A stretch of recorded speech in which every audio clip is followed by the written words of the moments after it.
gathering family. The year is 1904. The place, Slonim, a city of about 15,000, in an area of Eastern Europe annexed by Russia from Poland. Sarah Kadishevitz, a 22-year-old laundress, has need of a husband. She speaks. It was time for me to marry. It was beyond time for me to marry. I hired a Yenta, a marriage broker, to arrange my match, as was the custom. I have a small dowry, Mrs. Gorevsky, so I am not poor, but I am not wealthy either.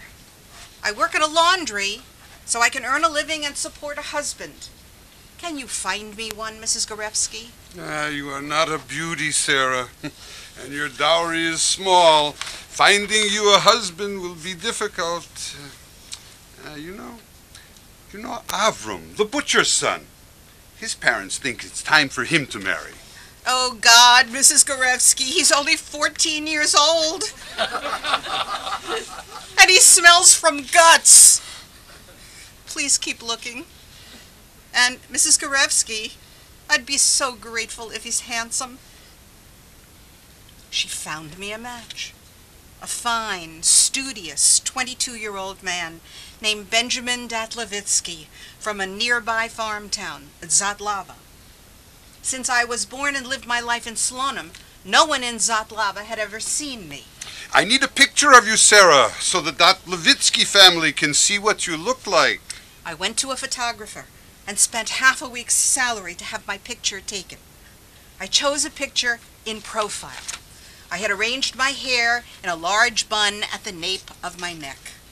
My neck was my best feature. It was my only best feature.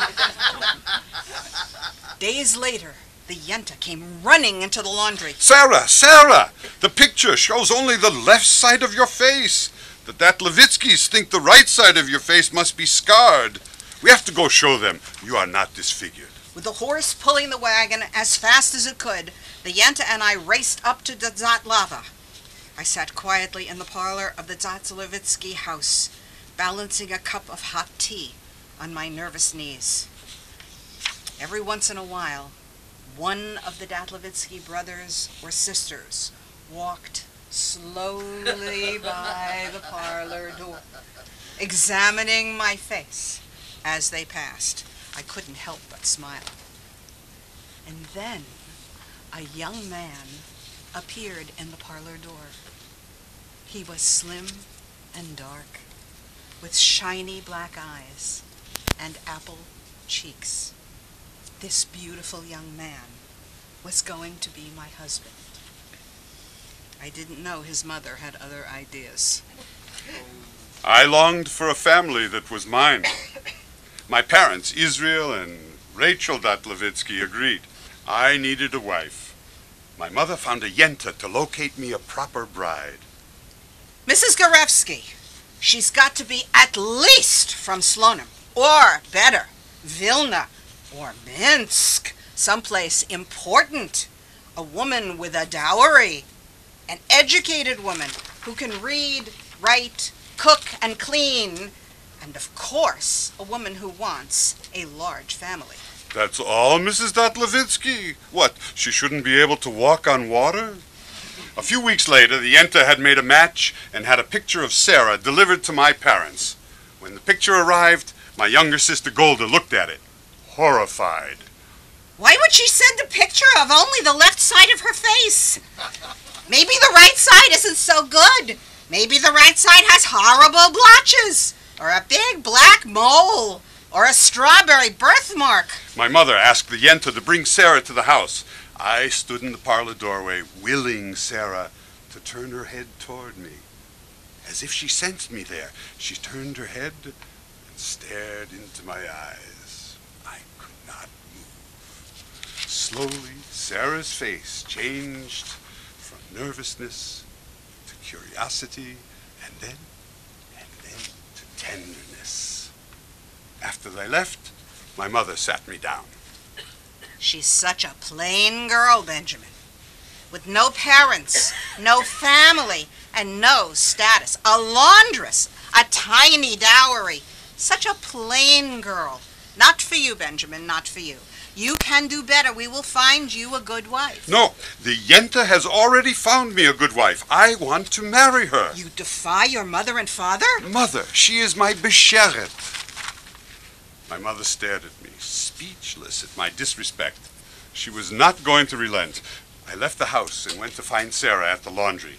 Pardon me, I said to the laundry owner. I would appreciate if you told Sarah Kadishevitz that Benjamin Datlevitsky would like a moment of her time. The laundry owner looked me over as if appraising my intentions. I must have passed the test because a few moments later, Sarah appeared at the door. Will you take a walk with me, Sarah? We walked down to the Sharna, a sturdy little river that ran through Slunum and then worked its way 200 kilometers west to the Polish border and 200 kilometers east into the Russian heartland. Along the river were picnic benches. We sat in the twilight, side by side, facing the river and the passing boats. The Yenta says we would make a good match, I began. I said nothing.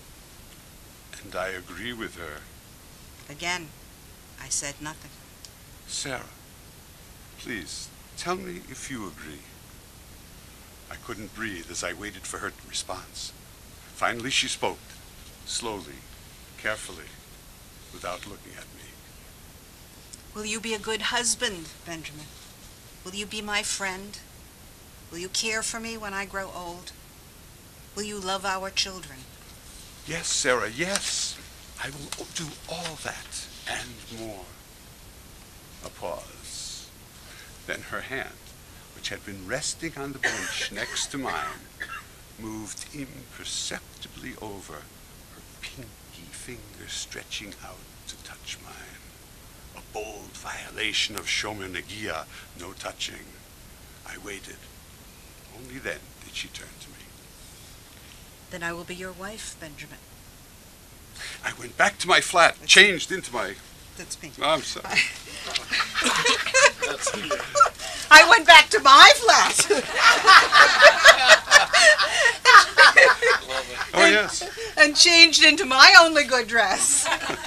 I found Russian chamomile for a bouquet, even though it was early April. No time for the mikveh, or hair, or nail cutting. No time to invite family or friends. I took her to the Slonim synagogue and paid Grand Rabbi Judah Vinokovsky the fee for marriage. As the rabbi pronounced the Shiva Bracha, I thought about my life with Benjamin. Baruch atah Hashem Elokeinu. How much love we would share. Yotzer ha'adam. Living together. Vehitkon lo mimenu. Holding ourselves after we consecrated the marriage. Mesameach chatan b'baneh. Rejoicing with children. Sameach tsamach reim avuvim. Holding our firstborn. Kol mitzalot chatanim. Starting a laundry business. Borei pri hagafen. Happy together. I moved my things out of the yeshiva and into Sarah's flat.